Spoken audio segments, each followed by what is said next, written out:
我是娇气大小姐，真千金归来，我成了假千金。不愿爸妈为难，我主动搬去了宿舍，还跟未婚夫提了分手。又分手？这次是真的？哦。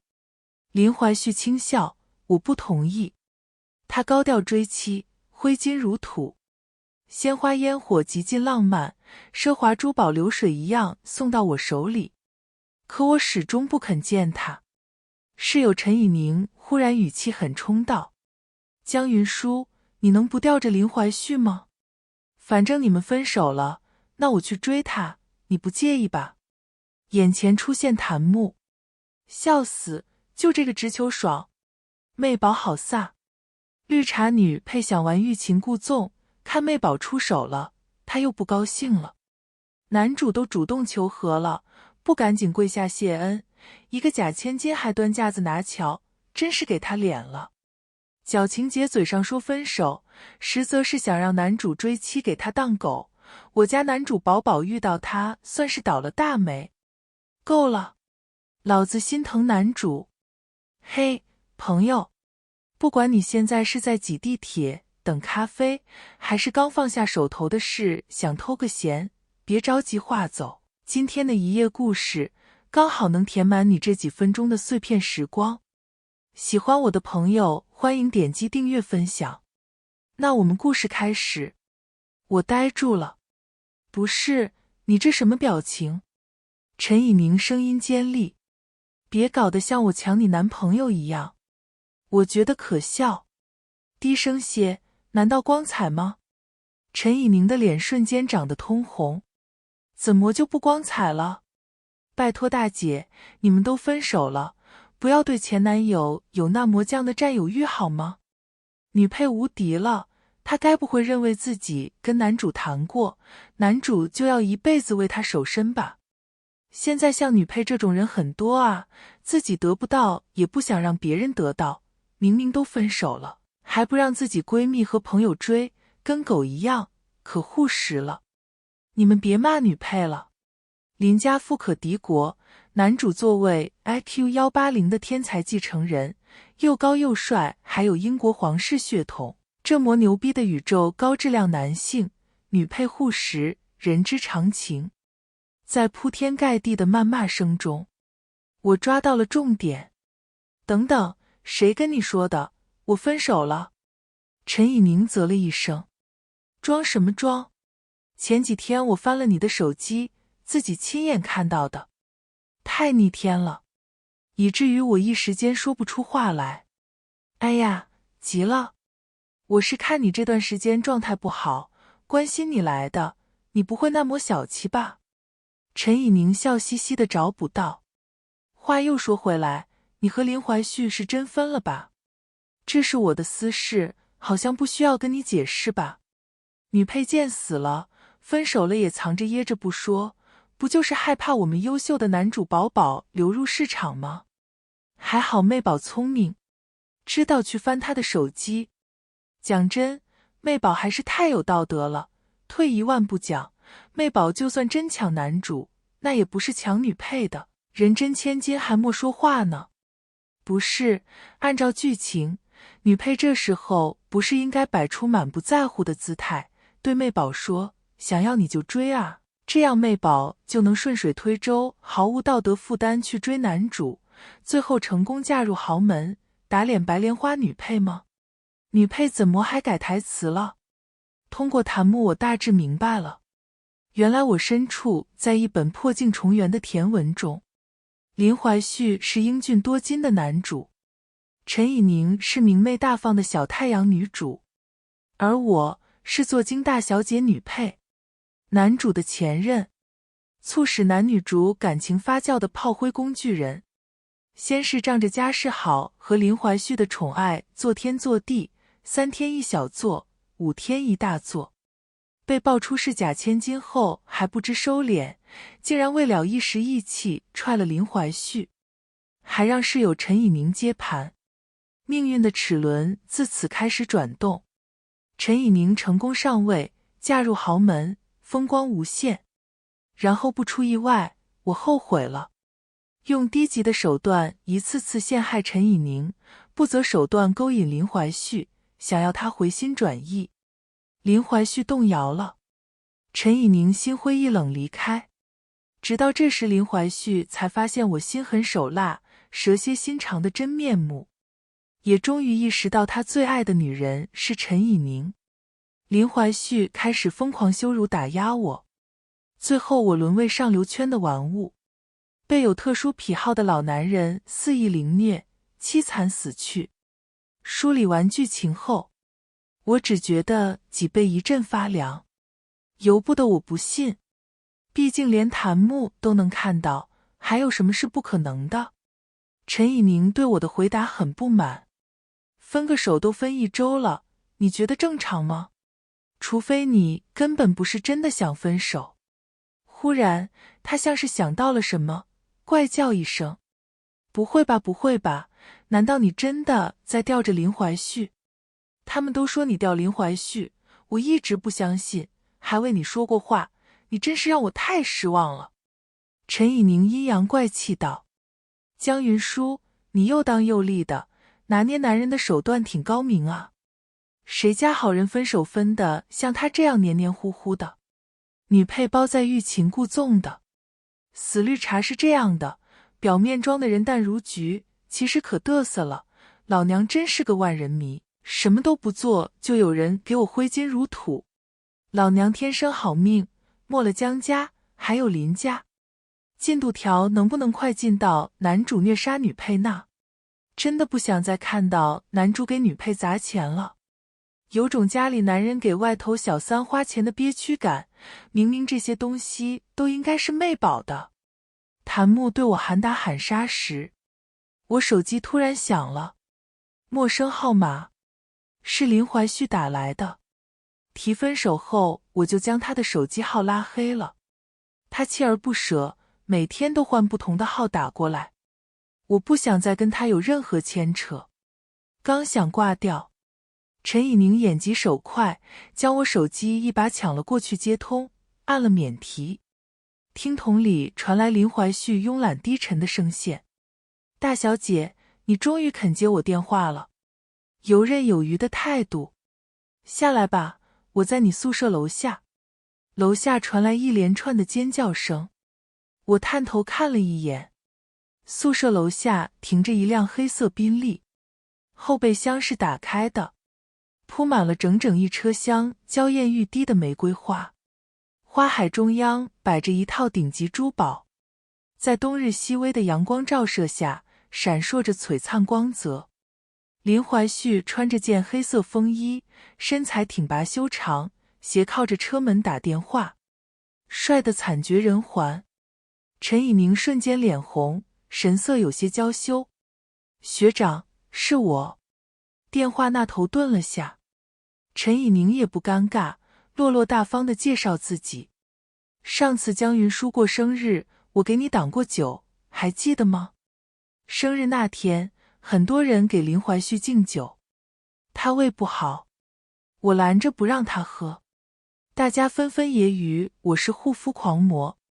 正笑闹着，陈以宁猛地站起来，挡在林怀旭面前道：你们别为难学长了，我来替他喝。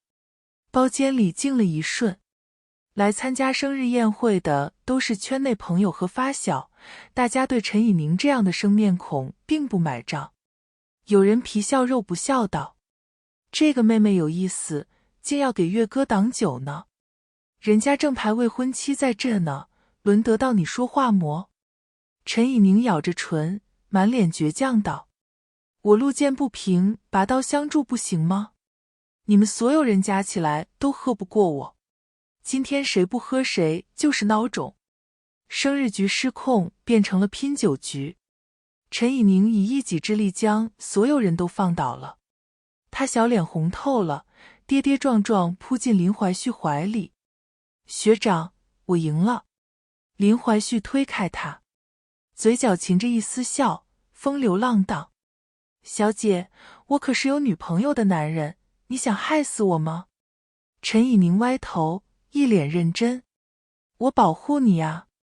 林怀旭英俊多金，对他投怀送抱的女人数不胜数，大家手段花样百出，陈以宁夹在其中并不显眼，想必他对那段小插曲已经记不起来了。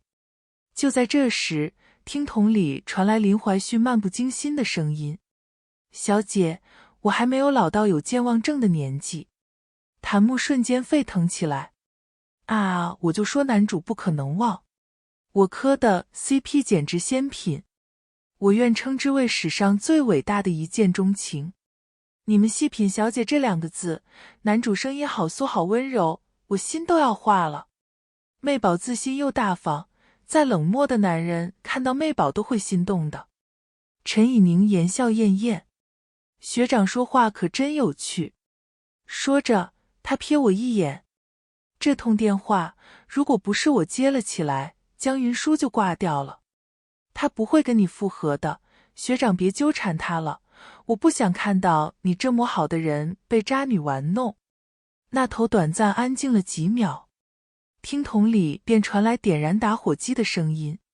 林怀旭似乎叼着烟，说话的声音有些模糊不清：“不纠缠他那纠缠谁？难道纠缠你吗？”陈以宁倏地笑了，笑得自信又张扬：“我漂亮大方，灵魂有趣，而且我还很能喝，简直甩江云舒那个做精100条街。所以林怀旭，我允许你来纠缠我。”林怀旭被他逗笑了，声线带着一丝漫不经心的慵懒：“我要是不答应呢？”陈以宁眨眨眼睛，一脸狡黠：“不答应我就给你下药喽，我有的是力气和手段。”媚宝又开始打直球喽，男主宝宝根本招架不住。嘻嘻，以宁想要，以宁得到。男主要被小太阳媚宝迷成智障了吧？女配那个做精大小姐，拿什么跟咱媚宝比？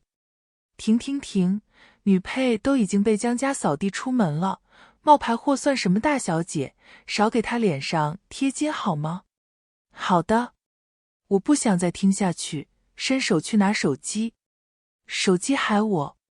陈以宁猛地推了我一把，我猝不及防被他推倒，膝盖狠狠磕在地上，粗糙的水泥的刮在皮肤上，擦破了一大块皮，渗出血丝。他跑去阳台，关上门，将我挡在宿舍里。欢快的声音飘进我耳朵里：“哎呀，到底答不答应啊？你前女友都急了。我跟你说哦，像江云舒这种女人就是贱骨头，你越把她捧在手心里，她就越对你爱答不理。你看我一出手，她就急了，要是咱们真谈上了，她不得去跳河啊？”他捂着嘴咯咯直笑：“你不想看看江云舒为你跳河的样子吗？”林怀旭语气散漫道：“听起来好像有点意思。”我静默几秒，随即转身，一瘸一拐地下楼去找林怀旭。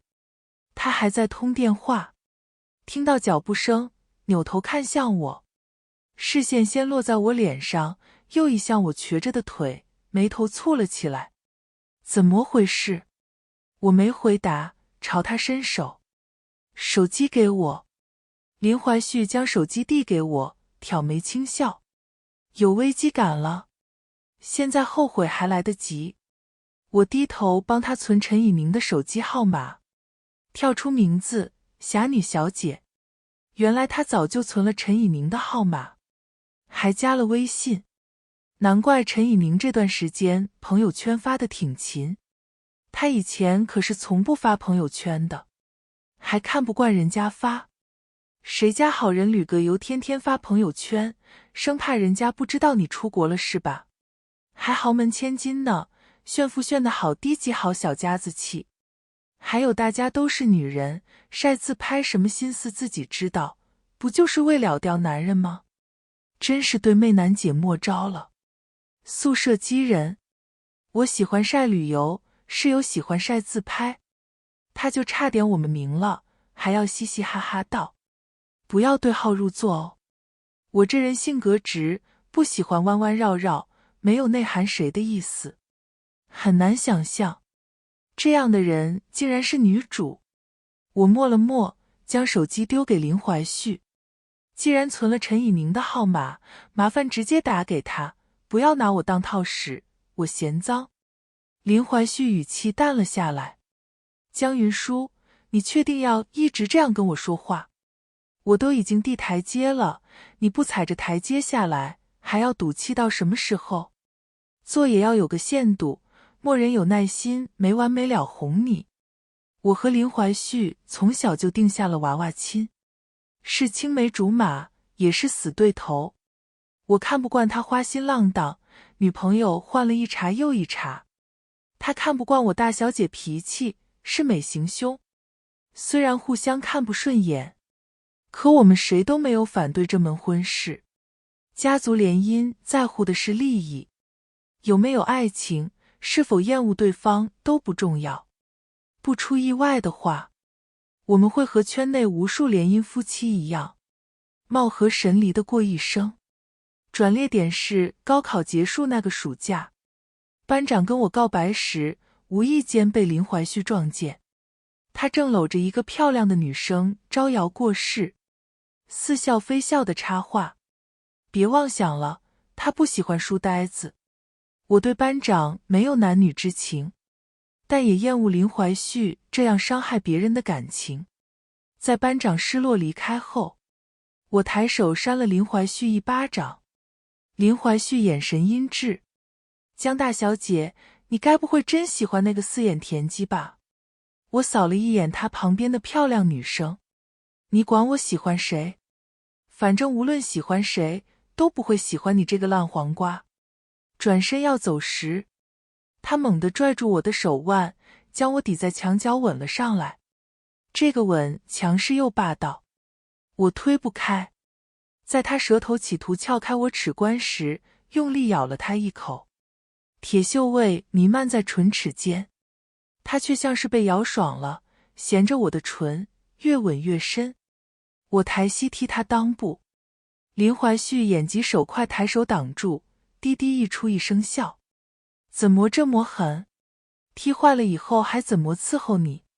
算我在你手里了，老子真是拿你没办法。他终于松开我，双手懒洋洋地举了起来，表示投降。我认输，别再跟我较劲了。我反手又甩了他一巴掌，冷笑道：谁跟你较劲呢？你该不会觉得自己很深情吧？从那以后，我和林怀旭的关系就变得有点不对劲。他洗心革面，不再频繁换女朋友，而是死皮赖脸的整日围着我打转。后来有次，我被我爸的竞争对手算计，在宴会上喝了加料的酒，是林怀旭救了我。形势所迫，我把他给睡了。透过巨大的落地窗，能看到外面波光粼粼的海。他肌肉奔张，将我抵在身下，满头大汗。技术真的很烂，我觉得疼又很难耐，忍不住踢他一脚。你行不行啊？不行我找别人。林怀旭气笑了。我不行。大概男人都听不得不行。林怀旭很快自学成才，摸索到了技巧。他时而凶狠，时而温柔，几乎要把我拆了。缠绵一夜，次日我在林怀旭怀里醒来后，他吻着我的唇，可怜巴巴地解释自己不是烂黄瓜，虽然跟那些女生交往，但始终守身如玉。因为我太孤傲，从来都不把他放在眼里，所以想到了这个馊主意，想引起我的注意。手段很幼稚，但却有效。我成功讨厌上他，却也记住了他。大概是一睡泯恩仇，不知不觉间，我们的感情越来越好。直到我被爆出是假千金，真千金回到了江家。他觉得我抢了原本属于他的人生，逼着爸妈二选一。他看见我就哭，就要跳楼，甚至几次昏厥住院。家里因为我闹得鸡飞狗跳，爸妈心力交瘁，对我的态度越来越冷漠。从江家搬出来那天，我去林家找过林怀旭，恰好听到他朋友提起我。江家真假千金那档子事闹得沸沸扬扬，江大小姐现在处境艰难，你做未婚夫的怎么也不出面干涉一下？林怀旭漫不经心道。为什么要上赶着去帮忙？我又不是舔狗。朋友闻言冷笑。上赶着帮忙算什么？你都上赶着给大小姐手洗内裤了，还不是舔狗？大小姐跟你冷战，你又是大半夜爬窗，又是45度角淋雨，活生生把自己搞得高烧40度卖惨，你还不是舔狗？林怀旭被揭老底，脸上无光。就你话多。不是，我是真不明白，你当初死乞白赖才把大小姐追到手，现在又是在干嘛？此一时彼一时。林怀旭抽出一根烟，点上。他以前是真千金，有大小姐脾气挺可爱的，我也愿意宠着惯着。可他现在都已经不是江家大小姐了，再这样心高气傲就有点不合时宜了。先晾他几天，磨磨他的性子也好。烟雾缭绕中，他帅气的眉眼有些凉薄。朋友忍不住吐槽：死渣男！以他现在的身份，我莫悔婚已经够意思了。你真不怕他跑啊？林怀旭似乎没想过这个问题，神色慌了下。很快语调懒散道：不会跑的，江家已经不要他了，他现在无路可走。我站在门口，萧瑟的寒风往我身体里灌，冷得刺骨。不知道站了多久，直到手脚冰凉，直到激烈的情绪变得寂然。我蓦然推门进去，林怀旭看到我时眼睛亮了下，下意识跑过来迎接我。朋友在他身后发出意味不明的嗤笑声，笑声像一记响亮的巴掌，重重扇在林怀旭脸上。他硬生生止住脚步，眉目冷淡，故作骄矜。有事？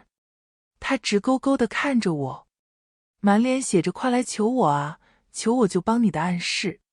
我轻描淡写道：刚才我都听到了。林怀旭瞬间僵住，他张着嘴，唇瓣翕动了下，似乎想解释，最后却什么都没说。我又笑了笑。我已经不是江家的女儿，我们的订婚无效。林怀旭，我们分手吧。空气安静的诡异。不知过了多久，他压着情绪轻笑一声：江云舒，你别后悔。真千金回归后，我的人生坠入低谷。我茫然四顾，感觉自己身边只剩下林怀旭了。他似乎成了我唯一的救命稻草。其实连我自己都不知道，这次来找林怀旭，到底是为了分手，还是为了寻求依靠？他的话犹如平地惊雷，让我彻底清醒。我唯一可以依靠的，只有自己。我平静地看向林怀旭，没赌气，不是要挟你，也不是闹脾气，更不是以退为进，是真的分手。林怀旭漆黑的眸子盯着我，然后勾了勾唇。好啊，那就分手。正当我准备离开时，陈以宁不知从哪窜出来，猛地扇了我一巴掌。我不允许你欺负学长。他速度实在太快，等我反应过，脸上已经传来一阵火辣辣的疼。我怒不可遏，扬起手就想扇回去，却在半空被一只苍劲有力的大手架住。林怀旭语气淡淡：够了。他打了我，难道就这样算了吗？我用力甩开他。你又凭什么说够了？陈以宁一脸倔强道：我没做错，再让我选择，我还是会打你。谁让你在光天化日之下不给学长面子？难道你不知道男人的面子有多重要吗？他扭头看向林怀旭，楚楚可怜道：学长还记得吗？我说过会保护你的。如果江云舒一定要打回来才能消气，那就让他打吧。林怀旭神色微微动容，下一秒，他将陈以宁揽进怀里，骨节分明的手指抬起他的下巴，薄唇附了上去，两人瞬间吻得难解难分。一吻结束，陈以宁满脸娇羞地靠在他怀里，看向我的眼神有挑衅，有得意。林怀旭冲我凉薄一笑：你既然问凭什么，那我告诉你，就凭她是我女朋友。我林怀旭的女朋友打你一耳光，你就得乖乖受着，还想打回来？我气得浑身发抖。林怀旭语气愈发恶意：怎么？觉得很生气？受不了了？他凑到我耳边，一字一句道：这才哪到哪啊，江云舒，这一巴掌只是开始，以后你还有吃不完的苦。救命！男主护妻的样子好帅，感觉进度条真的已经快进了哎。男主护妻时这疯批病娇的样子，跟后面追妻时简直一模一样，分分钟就想让女配死。看装货女配被男主打脸，简直爽飞天灵盖；看妹宝和男主的感情线都莫那么爽。楼上你看感情线不爽，是想自己穿进去和男主演2集吧？不用狡辩，因为我也想，嘻嘻。好吧，我也想。死丫头，让我演2集。陈以宁坐上了林怀旭的宾利，两人扬长而去。我回宿舍，打开了笔记本查看邮件。甄千金回来后，我就动了离开的念头，放弃留在本校读研的计划，偷偷准备了国外的申请。现在也正好能躲开林怀旭。当晚，陈以宁抱着珠宝、玫瑰花和一大堆礼物回了宿舍。他将花和礼物分给另外2个室友，故意忽略我。我男朋友给大家准备的礼物，分完后又假装才看到我。不好意思啊，江云舒，没有准备你那份哎，不过你是大小姐嘛，应该也看不上我的东西。之前被他阴阳妹难解的那个室友将礼物还给他。小三的东西不仅云舒看不上，我也看不上。下午的事在路人传播下已经人尽皆知。陈以宁脸色阴沉下去。冯敏，你什么意思？一向喜欢钟丽的室友劝道。算了算了，大家都别吵架啊，云舒不是分手了吗？以宁也有追求爱情的权利。冯敏笑嘻嘻道。什么意思？字面意思呗，有人连室友的男人都抢，贱不贱啊？有胆子你再说一遍。陈以宁大概是山人山上瘾了，猛地给了冯敏一耳光。冯敏暴怒，一把扯住他的长发，下了12分的狠劲，两人瞬间扭打在一起。钟丽室友默默躲到一旁，不敢出声。我冲过去，骑在陈以宁身上，抬手就是10几连抽，抽了他10几个响亮的耳光，连带着下午那一巴掌的仇也报了。陈以宁被扇懵了，打完收手，我冲陈以宁温柔一笑，不好意思，莫控制住，抽的稍微多了点，你多担待，毕竟我这人睚眦必报。我打开宿舍门，居高临下道：好了，你现在可以去找林怀旭告状了。谭木疯狂咒骂我：靠，女配这个大贱货等着死吧，男主肯定会给妹宝报仇雪恨。男主被妹宝抢了，他开始急了，真以为男主会给他做一辈子舔狗呢？装货怎么不装了？不是，我突然觉得女配这波好帅啊，睚眦必报的大小姐，简直杀我。楼上你没事吧？眼睛瞎了吗？你吃点好的吧。我对谭木置之不理。陈以宁恶狠狠地瞪我一眼，哭着跑走了。冯敏满脸崇拜地看着我，你简直是女战神啊！我莫等来林怀旭的兴师问罪，先接到了江母的电话。小叔，你是不是得罪林怀旭了？林氏集团取消了和我们合作的专案，对公司打击很大。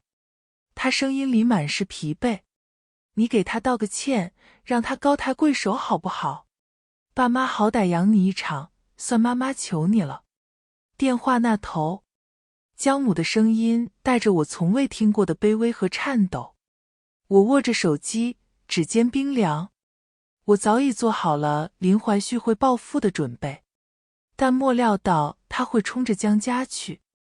他太了解我了，知道我内心最在乎的是什么。妈妈，我听见自己的声音干涩，我知道了。挂断电话，宿舍里一片寂静。冯敏担忧地看着我，想说点什么，却又不知道该说什么。陈以宁不知什么时候又回来了，红肿的脸颊也掩不住她的得意。哟，大小姐也有今天，发生什么事了？是家里撑不住了？她脸上带着胜利者的讥诮。你不是要我去告状么？我刚才就给怀旭打了个电话，他听完可生气了。早跟你说过啊，少装逼，现在知道错了吧？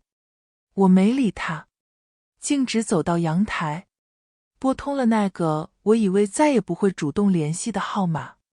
电话几乎是被秒接的，林怀旭慵懒的嗓音传来，带着一丝预料之中的玩味。还以为你多硬气。我闭了闭眼，压下所有的情绪，在开口时声音平静无波。林怀旭，我们谈谈。谈什么？谈你怎么扇我女朋友耳光。他轻笑，语气却冷了下去。江云舒，动手的时候莫想到后果。我道歉。我快速说道，指甲深深掐进掌心。对不起，我不该打陈以宁，请你高抬贵手，放过江氏。电话那头沉默了几秒，我屏住呼吸，等待他的审判。就这样，他语气听不出喜怒。那要怎样，你才会满意？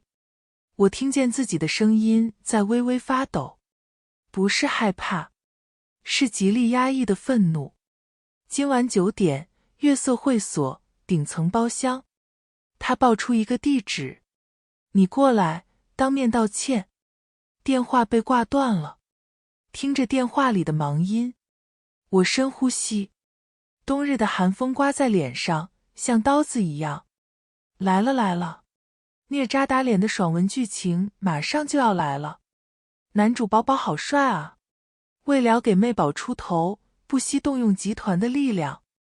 哎，不知道为什么看大小姐低头，心里挺不是滋味，但她现在确实没资本跟男主硬刚了。男主这波操作有点下头啊，用江家威胁前女友。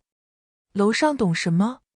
男主这是在叫女配好好做人，让她认清现实。晚上8点，我准时出现在月色会所，推开厚重的门，喧嚣和烟酒气扑面而来。包厢里灯光迷离，坐满了男男女女，都是圈子里的熟面孔。他们齐刷刷看向我，有的目光复杂，有的幸灾乐祸，有同情，也有纯粹看戏的。林怀旭坐在最中间，陈以宁小鸟依人的依偎在他身边，脸上带着明晃晃的炫耀。他脸上的红肿已经消了，精心打扮过，容光焕发。林怀旭指尖夹着烟，抬眸看我，眼神深邃。烟雾缭绕中，他的表情让人看不太真切。哟，真来了！一个平日里就爱捧林怀旭臭脚的公子哥率先开口。江大小姐，稀客啊！陈以宁甜甜的开口。怀旭，云舒来道歉了，你就别生气了吧。说着，又往林怀旭怀里靠了靠。林怀旭没说话，只是静静地看着我，眼神像审视一件物品。我一步步走到林怀旭面前。林少，我用了最生疏的称呼。我为打了陈以宁小姐的事情，郑重向您道歉，对不起，请您收回对江氏的制裁。包厢里更静了，所有人都屏息看着。林怀旭掸了掸烟灰，嘴角勾起一抹没石磨温度的弧度。道歉就光用嘴说啊？生日那次你朋友是怎么羞辱以宁的？你还记得以宁为我挡了多少酒吗？旁边有人跟着起哄。就是啊，江大小姐，你得有诚意啊。俗话说打狗还得看主人呢，你打岳哥的女朋友跟打岳哥有什么区别？陈以宁适时露出委屈的表情。我知道逃不过，来之前我就做好了心理准备。我拿起桌上刚开的一瓶烈酒，那是这群公子哥们常喝的牌子，度数很高。我自罚这一瓶，向陈小姐赔罪。说完也不用杯子，直接仰头就灌。辛辣的液体灼烧着喉咙，一路烧到胃里。我强忍着不适，一口气喝完了整瓶烈酒。停下来时，眼前阵阵发黑，眼角生理性的溢出了泪水。周围响起一阵口哨声和叫好声。我平静地看向林怀旭。可以了吗？不够的话，我还能继续喝。陈以宁翻了个白眼，阴阳怪气道：想喝酒就直说。林怀旭死死盯着我，眼神比刚才更沉。夹着烟的手指微微收紧，喉结剧烈滚动了几下。他掐灭烟，勾唇笑了笑。我女朋友说你是自己想喝酒，不是诚心道歉，你说该怎么办？我的心彻底沉了下去。他不仅要我低头，还要将我的尊严和傲气全都碾碎。沉默片刻，我看向陈以宁。那么陈小姐，你想我怎样道歉？那个爱捧臭脚的公子哥插话道：当然是以其人之道，还治其人之身啊。江大小姐打了岳哥女朋友几下，岳哥女朋友还回去几下不就行了吗？陈以宁眼睛亮晶晶的，故作犹豫道：啊，这样可以吗？不太好吧？林怀旭一脸漠然地盯着我。见他没有反对，陈以宁欢快地走到我面前。对不起啊，云舒，那我就动手了哦。他扬起手，我木然地闭上了眼睛。凛冽掌风朝我脸颊袭来，被一声暴喝叫停。住手！陈以宁被吓了一跳，怯生生地叫：怀旭！包厢里瞬间鸦雀无声。我睁开眼睛，只见林怀旭猛地一脚踹开身前的茶几，上面的酒瓶噼里啪啦摔在地上。他几步上前，一把抓住我的手腕，力道大得我骨头生疼。江云舒，你他妈非要这样磨？你跟老子服个软能死吗？一字一句，几乎是咬牙切齿低吼出来的。我还不够服软吗？我轻笑，故意曲解他的意思。那林少觉得怎样才算服软？或者你还想我怎么道歉？跪下行吗？我用力甩开他的手，利落跪下。这样满意了吗？地面刚刚碎了一地的玻璃渣，我跪得干脆，膝盖瞬间扎满了细碎的玻璃。剧痛袭来时，鲜红的血也涌了出来。林怀旭瞳孔一缩，脸色变得异常苍白。我撑着地面慢慢爬起来，努力站稳。酒，我喝完了。道歉，我也道了。林怀旭，希望你言而有信。我神色淡淡地看着他。我们两清了。说完，我转身离开。那晚之后，我大病一场。冯敏帮我请了假，细心照顾我。期间，我听说林怀旭停止了对江氏的打压，江家的危机解除了。江母又给我打了一通电话，语气缓和了许多，甚至带着一丝愧疚，絮絮叨叨的让我照顾好自己。我轻声打断他的关心：妈妈，您的养育之恩，我算还清了吗？如果还清了的话，我希望以后我们就不要再联系了。电话那头的江母泣不成声，我有些麻木地听着。平心而论，江家没有任何地方对不起我，人家选择了亲生女儿也是人之常情。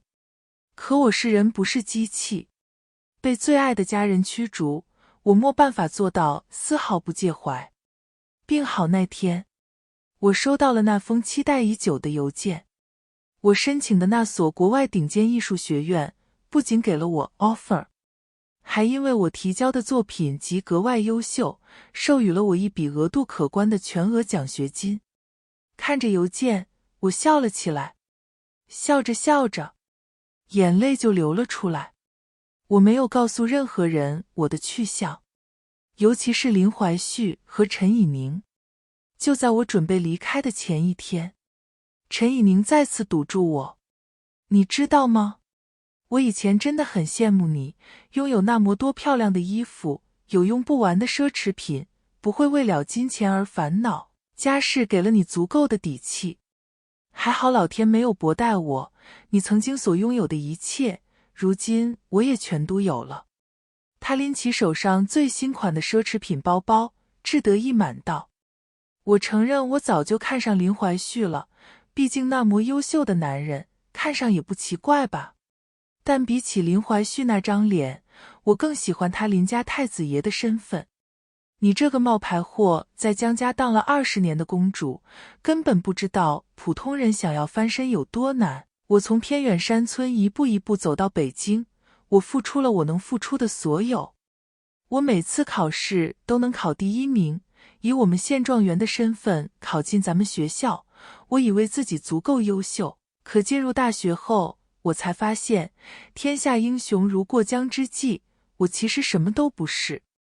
那次参加完你的生日会后，我才发现原来人生还有另外一种活法。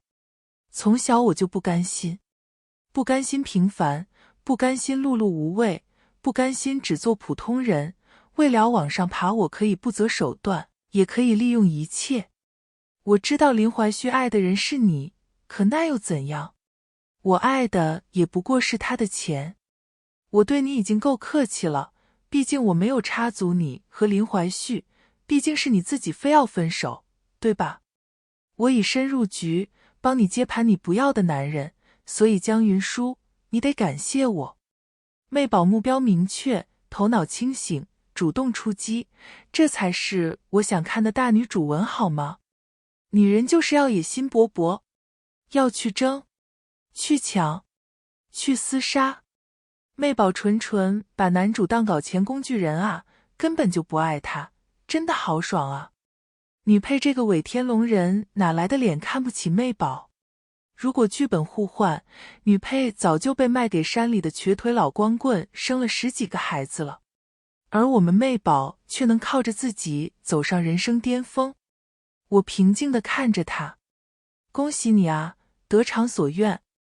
他得意地扬起下巴。就算林怀旭暂时还忘不掉你，我也有把握让他彻底爱上我。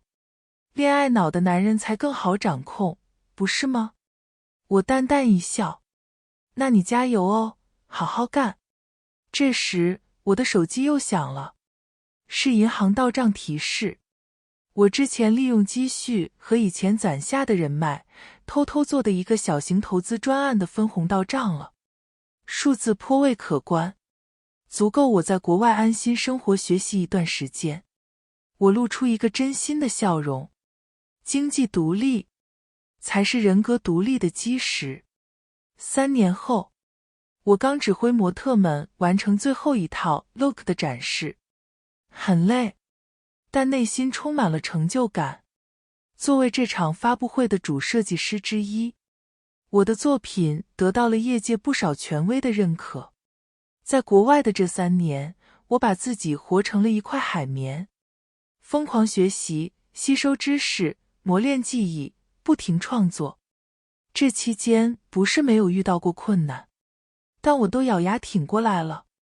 每次觉得撑不下去时，就会想起被江家扫地出门后的那段日子，然后又能重新充满力量。刚走出秀场时，兜里的手机响了，冯敏的声音异常激动：“云叔，你看国内新闻了吗？怎么了？”我一边招手打车，一边问：“林氏集团出大事了。陈以宁挪用了林氏旗下慈善基金的一大笔款项，还泄露公司的核心商业机密给竞争对手。现在事情败露了，证据确凿，他马上就要进去吃牢饭了。”我愣了下，却又并不感到意外。陈以宁的野心和欲望早已膨胀到可怕的地步，德不配位，必有灾殃。冯敏继续八卦：林怀旭这次也倒大霉了，陈以宁是他力排众议塞进公司的，还让他掌管部分专案，现在出了这么大的纰漏，他难辞其咎。林氏股价大跌，董事会对他非常不满，据说他继承人的位置已经被林老头外面的私生子给抢走了，爽死我了，大快人心。我听着，内心毫无波澜。这3年，我刻意遮罩了所有关于他们的消息，但偶尔还是能从财经板块或者冯敏那里听到一星半点。比如林怀旭和陈以宁在交往，比如他们的感情似乎并不像表现出来的那么好，比如陈以宁挥霍无度，行事张扬，早就引起了很多人的不满。走到今天这步，冥冥之中，命运似乎早有安排。林怀旭聪明一世，最终却栽在了自己亲手挑选的小太阳手里，真是讽刺。云叔，你就不想说点什么吗？我看着夜色中的车水马龙，淡淡开口：他们的结局与我无关。如今的我早已不是那个需要依附家族，需要看人脸色的假千金。我早已把过往的一切抛诸脑后，朝前走，不回头。